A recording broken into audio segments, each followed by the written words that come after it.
Oi pessoal, eu sou a Amanda E eu sou o Matheus. e hoje a gente vai falar sobre O Tempo e o Vento, do Érico Veríssimo.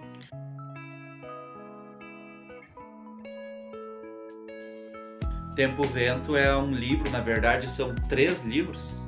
Uma trilogia. Uma trilogia, né? Mas nós vamos focar hoje nossa fala no Continente, tá? Que é o primeiro. Que é o primeiro, eu acho que é o mais conhecido por causa do filme e tudo mais, né? Sim. É a história principal, a que todo mundo conhece, que gira em torno dos Terra Cambará. Na verdade, a trilogia inteira gira em torno dos Terra Cambará, mas no arquipélago e no retrato tem mais participação de outras famílias, inclusive dos Amaral, que é uma família importante já no continente, mas tem mais participação nos outros livros, né? Esse livro, o conjunto dos livros é interessante, mas especificamente o Continente, porque ele é um romance geracional. Ele vai atravessando várias gerações da mesma família e ao mesmo tempo ele acompanha a história do Rio Grande do Sul. Então, os eventos da história do Rio Grande do Sul impactam aquelas famílias, só que ao mesmo tempo os acontecimentos internos daquelas famílias acabam impactando a história do Rio Grande do Sul, porque a história é feita de pessoas e das ações que essas pessoas tomam, né? Então, começa ali no século XVIII a história, ela vai se estendendo até metade do século XX, né? É uma história fascinante, assim. No final de 1700 até 1945. Os 3 livros, né? O primeiro livro, que é o que a gente vai focar mais nesse vídeo, ele fala de final de 1700 até a Revolução Farroupilha, 1835, por aí. Mas então vamos dar um contexto primeiro do Érico Veríssimo. Eu acho muito legal que a gente tenha esse autor gaúcho, qualquer estado do Brasil que tem um autor que focou tanto na história como o Érico Veríssimo focou na história do Rio Grande do Sul, no Tempo e o Vento. Pode falar, amor. E em outras histórias dele também, né, em outros livros, ele sempre pega ali uma situação histórica que o Rio Grande do Sul está vivendo, que o Brasil está vivendo, e ele, de certa forma, encaixa a história dele dentro disso. Né? Isso, ele tem esse dom, né? Ele é muito bom em fazer isso, encaixar o romance dentro de um contexto histórico, de um evento histórico. Então, o Érico Veríssimo nasceu em Cruz Alta, aqui no Rio Grande do Sul. Acho que no iniciozinho do século XX, não tenho certeza agora, mas acho que foi no início do século XX. E ele era filho de um dono de farmácia. Ele trabalhou nessa farmácia por um tempo quando jovem, mas foi só quando ele foi trabalhar na livraria O Globo, não é livraria, editora O Globo, que ele começou a escrever, né? Vários autores brasileiros têm essa característica em comum, ou eram jornalistas ou trabalhavam numa editora, né? E aí começaram a escrever lá, conseguiram crescer como escritores lá. O primeiro livro que o Érico Veríssimo escreveu foi Clarissa, que é um livro muito bom também, que um dia a gente pode fazer um vídeo sobre esse livro. Isso. E que já pega, assim, não que nem O Tempo e o Vento de forma tão ampla, né? Mas que já pega assim, o contexto histórico de uma Porto Alegre, de Rio Grande do Sul, de 1930 e poucos, 40 e poucos, e insere ali um romance muito delicado, muito bonito. Uma coisa que eu acho interessante na história dele, na maneira como o Érico escreve, é que ele consegue fazer eventos terríveis, assim, que acontecem na história da humanidade, mas ele consegue aquilo se encaixar dentro da narrativa dele e a gente entende, naquela época era assim, né? Por exemplo, tu tá dançando com uma guria numa festa, a guria tá meio prometida pro cara, nada certo, mas tu tá dançando com ela lá, e aí o cara já se ofende contigo, tu se ofende com ele, ter se ofendido contigo, então vamos brigar de faca. Tipo, se eu me desentendi com aquele cara, eu vou querer matar ele, vamos lá, vamos encerrar essa disputa, assim, né? Ou então, tudo bem, vamos trabalhar, eu vou viajar agora 3 semanas pra cidade mais longe, pra mim poder comprar as coisas bonitas que tem lá na capital, e depois de 3 semanas, por causa que ganhar cavalo, demorado, eu volto, não vou ver direito a infância das minhas crianças, mas isso é a vida, é assim que funciona. Então ele consegue passar como é que era viver naquele tempo e ao mesmo tempo trazer umas reflexões bem modernas, assim, né? Sobre guerra, sobre paz, sobre família, né? Então, um resumo pra vocês, sem spoiler, apesar do Tempo e o Vento ser uma história bem conhecida, a gente acompanha uma família, primeiro os Terra, depois os Cambará, e que acabam se tornando Terra Cambará através de um casamento. A gente começa lá no final do século XVIII, acompanhando uma índia que é acolhida pelos missionários. O filho dela, que vai se tornar um dos alunos ali da missão, né? Das crianças da missão, que é um dos principais, Pedro Missioneiro. E aí, a partir dele, vem a personagem da Ana Terra, que os dois têm um romance, depois deles, e assim vai, depois deles tem o filho deles. A Ana Terra é uma personagem muito importante da literatura gaúcha, é uma personagem muito forte, feminina, é uma das primeiras personagens fortes femininas da literatura, e a gente acompanha ela sofrendo problemas bem femininos da época, né? Primeiro, ela não pode se casar com quem ela quer, ela, quando gera um filho, tem que ver o Pedro Missioneiro pagar por isso, né? Pagar por ter feito um filho nela sem o casamento sagrado. Ela sofre violência, ela precisa fugir da onde ela morava com o filho por causa dessa violência.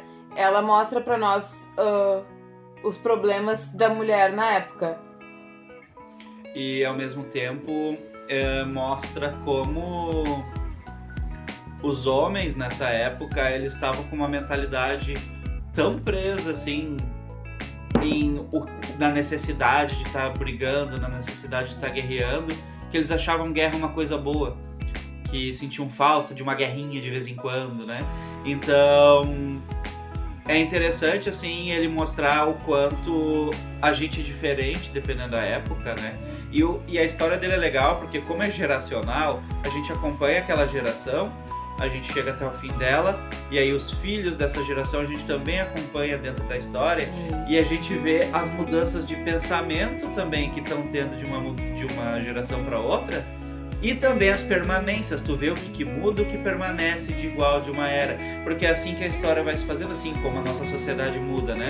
Nossa sociedade avança um pouquinho num ponto, mantém outros pontos meio problemáticos, daqui a pouco avança um pouquinho neles, mantém os outros, e assim vai indo.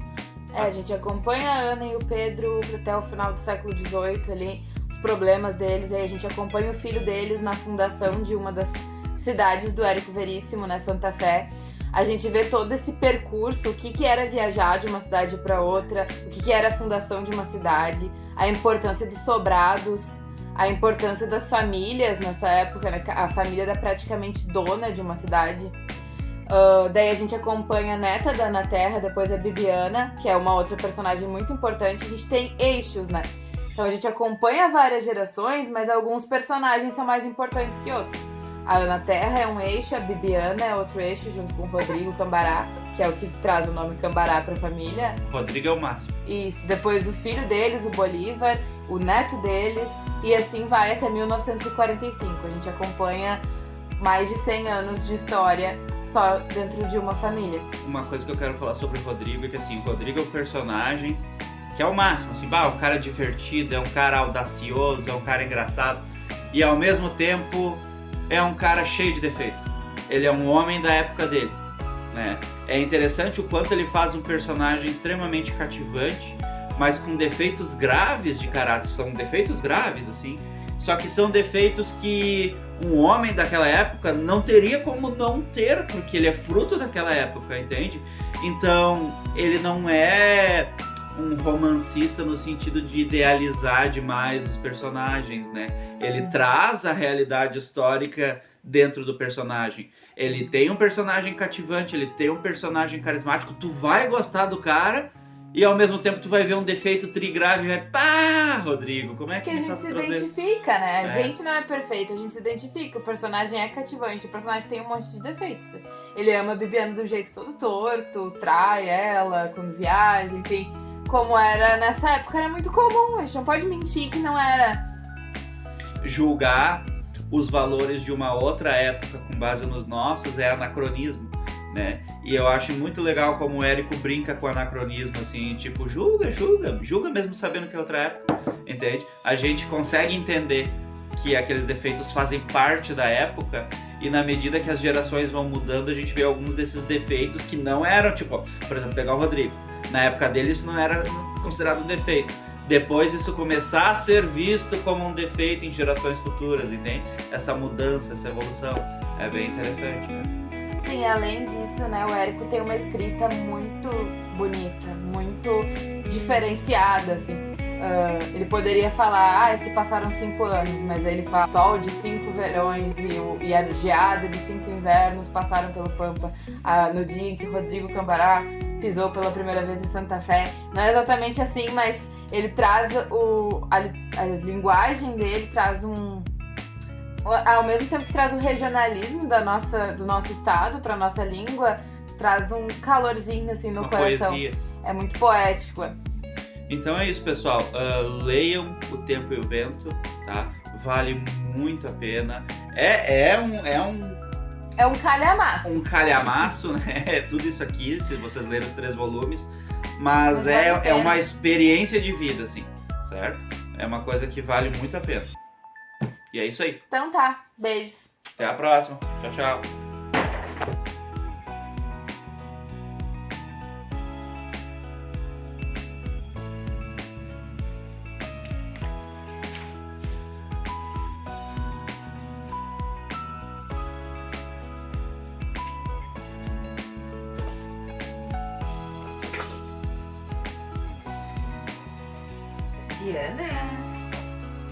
Diana, vamos ler uma historinha? Vamos ler uma historinha? Vamos?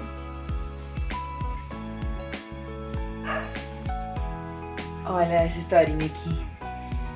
É a historinha do aniversário da Bruxa Kika. Quer ler a historinha do aniversário da Bruxa Kika? O aniversário da Bruxa Kika.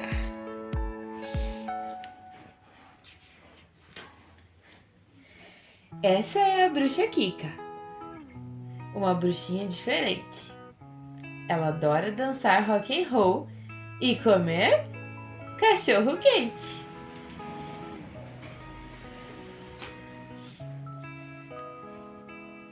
Hoje é aniversário da Kika e a festa vai ser no porão. A mãe dela faz a comida e ela a decoração. Essa é a bruxa mãe. Olha aqui a mamãe. A mamãe, tu viu? Ela está fazendo um bolo de barata, bem gostoso. Brigadeiro de coco de grilo e suco de sapo verde espumoso. Será que é gostoso isso? A Kika é comilona e não sai de perto do fogão. Fica lambendo a colher e a mãe dela resmungando: Kika, vai encher balão! Mas ela não tem jeito. Essa bruxinha é uma figura.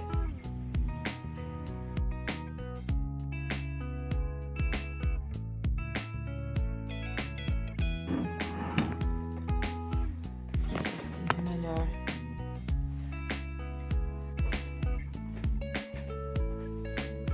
Fica uma luz na minha cabeça, mas